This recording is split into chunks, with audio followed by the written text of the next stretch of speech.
Sir, I'm Dr. Giyas, sir, Karunu Medical College. So guys, please listen.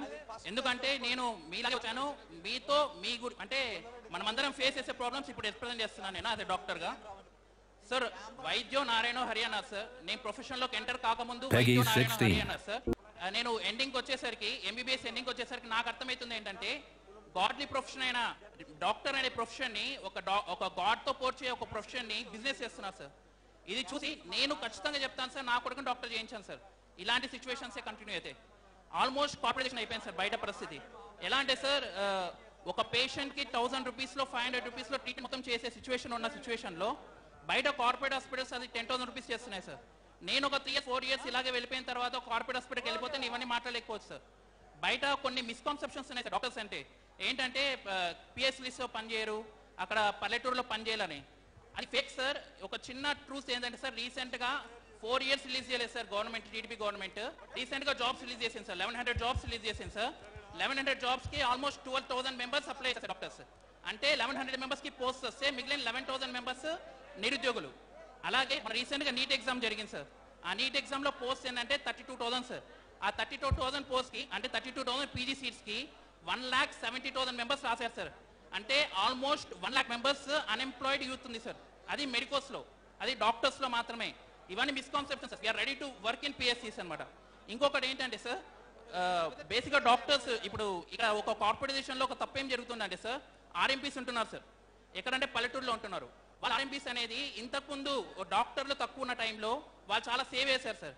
వాళ్ళని తప్పు పట్టలేదు. కానీ ఇప్పుడున్న సినారియోలో డాక్టర్స్ ఎక్కువ మంది ఉన్నప్పుడు డాక్టర్స్ని యూజ్ చేసుకోవట్లేదు సార్ గవర్నమెంట్. పిఎస్సీస్ని ఎక్కువ ఎస్టాబ్లిష్ చేయట్లేదు సార్. అక్కడ ఆర్ఎంపీలు ఉండడం వల్ల ఆర్ఎంపీలు ఎక్కువ స్టిరాయిడ్స్ పెడుతున్నారు సార్. ఆ స్టిరాయిడ్స్ ట్రీట్మెంట్ తీసుకోవడం వల్ల చాలా మంది పేషెంట్స్ చాలా జబ్బులకి తొందరగా అయిపోతున్నాయి సార్. ఇమ్యూనిటీ తగ్గిపోతుంది. ఈవెన్ మన కరుణ మెడికల్ కాలేజ్ గవర్నమెంట్ హాస్పిటల్లోనే రోజుకి కనీసం 500 మంది పేషెంట్స్ స్టిరాయిడ్ రెసిస్టెన్స్ వస్తున్నారు సార్. ఇలాగే కంటిన్యూ అయితే యాంటీబయాటిక్స్ కూడా పనిచేయవు సార్. సో ఆర్ఎంపీసీ నిర్మూలించాలని ఇంతకుముందు జూనియర్ డాక్టర్స్ అందరము 2018లో పోరాటం చేశాం సార్. అప్పుడే మిమ్మల్ని వచ్చి ఒకసారి కలుద్దాం అనుకున్నాము, అప్పుడు కుదరలేదు సార్. దాని మీద పోరాటం చేసిన తర్వాత మళ్ళీ మేము వెళ్ళిపోయిన తర్వాత అవి మళ్ళీ అలాగే కంటిన్యూ అవుతున్నాయి సార్. ఆర్ఎంపీసీ అనేది నిర్మూలించాలి సార్. డాక్టర్స్ని యూటిలైజ్ చేసుకోవాలి. సెకండ్ థింగ్ సార్, ఇప్పుడున్న సినారియోలో ఈ కార్పొరేటైజేషన్ వీటన్నిటిని ఫేస్ చేయాలంటే మాకున్న ఏక ఆప్షన్ ఏదైనా ఉందంటే, మా జూనియర్ డాక్టర్స్ అందరికి కూడా హోప్ ఏదైనా ఉందంటే అది కేవలం జనసేన సార్. సో మేము ఒక హోప్ పెట్టుకుని ఉన్నాం సార్. ఈరోజు రేపు పొద్దున మా ఫ్యూచర్ కోసం ఈ కార్పొరేట్ సిస్టమ్ని ఈ మొత్తం నిర్మూలించాలంటే గవర్నమెంట్ హాస్పిటల్ డెవలప్ చేయాలి సార్ బాగా.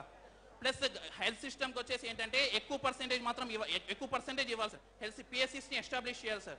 ఇంకా వ్యాక్స్ ఏం చేస్తున్నారంటే సార్, ప్రైవేట్ హాస్పిటల్స్కి పేషెంట్ రెఫర్ చేసిన తర్వాత 50% వాళ్ళకి వెళ్తుంది sir.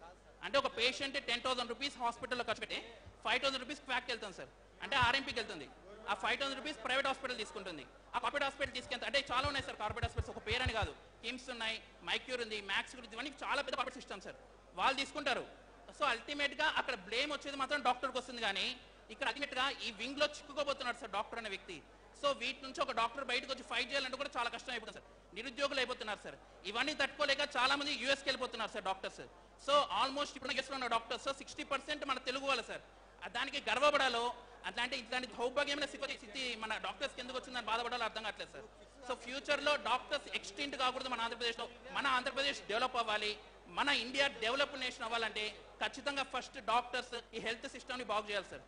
Our only hope is మీరే సార్. మీ మీద నమ్మకం పెట్టుకొని ఉన్నాము.